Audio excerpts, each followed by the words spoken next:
નમસ્કાર દોસ્તો, સ્વાગત છે તમારું આપણી સૌની સહિયારી યુટ્યુબ ચેનલમાં।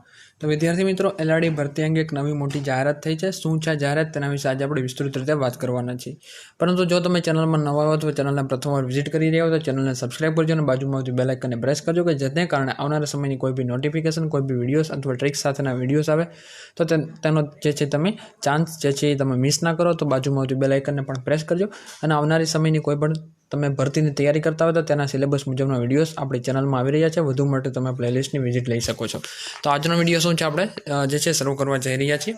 તો એલઆરડીમાં 62.5 ગુણ મેળવનારા તમામની 3 અઠવાડિયામાં ભરતી પ્રક્રિયા જે છે થઈ જશે। 3/9/2014ના પરિપત્ર મુજબ કાર્યવાહી હાઈકોર્ટમાં રાજ્ય સરકારની એફિડેવિટ। અમદાવાદ તારીખ 18 એલઆરડી ભરતી વિવાદ કેસમાં અનામત વર્ગની મહિલાઓ દ્વારા કરાયેલી રીટ અરજીની સુનાવણી દરમિયાન આજે રાજ્ય સરકાર તરફથી એફિડેવિટ ફાઇલ કરીને રજૂઆત કરાઈ હતી કે પ્રસ્તુત કેસમાં સમગ્ર આંદોલનનો સુખદ અંત આવ્યો છે। તારીખ 1/8/2018ના વિવાદિત પરિપત્રનો સરકાર દ્વારા આ ભરતીમાં કોઈ અમલ કરવામાં આવશે નહીં। સરકાર તરફથી એલઆરડી ભરતી મામલે તારીખ 3/9/2014ના પરિપત્ર મુજબ કાર્યવાહી કરવામાં આવશે। આ મામલે હવે વધુ સુનાવણી 11 માર્ચે હાથ ધરવામાં આવશે। કોઈપણ આંદોલનકારીએ અન્યાય ન થાય તે માટે રાજ્ય સરકાર દ્વારા એલઆરડીની ભરતીમાં 2484 નવી પોસ્ટ ઊભી કરવામાં આવી છે, જે આપણે કહી શકાય કે મોટા સમાચાર છે। જે ઉમેદવારોને 150માંથી 62.5 માર્ક્સ આવ્યા હશે તે તમામની ભરતી કરવામાં આવશે। 3 અઠવાડિયામાં ઉમેદવારોની ભરતી પ્રક્રિયા હાથ ધરવામાં આવશે।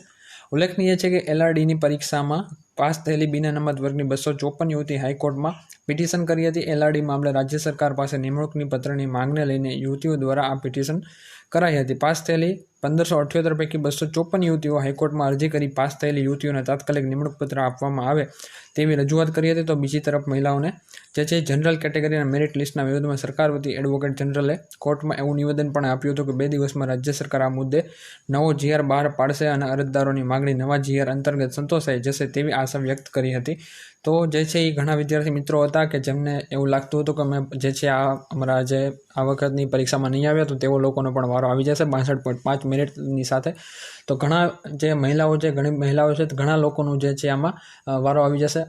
જે અંદાજે આપણે જે અહીંયા કીધું છે કે 5000 કરતાં વધુ જગ્યા જે સરકારે જાહેર કરી છે તો એમાં પણ ઘણી બધી મહિલાઓનો સમાવેશ થઈ જશે। તો આજની અપડેટમાં આટલું જ। જય હિન્દ, જય ભારત। નવા વિડીયોમાં નવા ટોપિક સાથે મળશું, નવા વિડીયો સાથે મળશું, નવી ટ્રીક સાથે મળશું। જય હિન્દ, જય ભારત, વંદે માતરમ।